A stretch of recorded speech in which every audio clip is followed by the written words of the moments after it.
Italy নামটি শুনলেই বহু বাংলাদেশের চোখে ভেসে ওঠে কাজের সুযোগ, নিরাপদ জীবনের স্বপ্ন।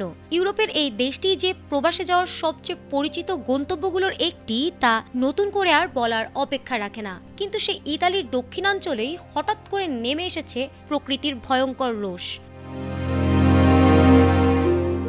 দক্ষিণ ইতালির সিসিলি, ক্যালাব্রিয়া ও সার্দিনিয়া অঞ্চলে শক্তিশালী ঘূর্ণিঝড় হ্যারির প্রভাবে তীব্র ও টানা ভারী বৃষ্টির কারণে সৃষ্টি হয়েছে ভয়াবহ পরিস্থিতি। সবচেয়ে বেশি ক্ষতিগ্রস্ত হয়েছে সিসিলির নিশ্চেমি শহর।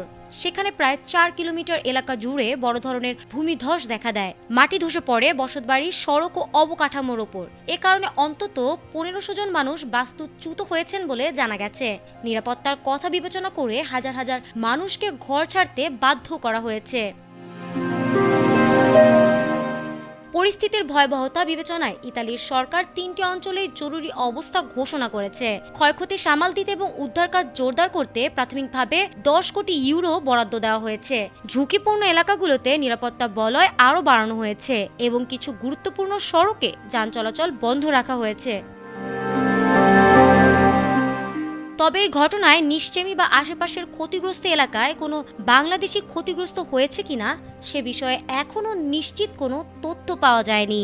স্থানীয় প্রশাসন বা বাংলাদেশ দূতাবাস থেকেও এ নিয়ে আনুষ্ঠানিক কোনো ঘোষণা আসেনি।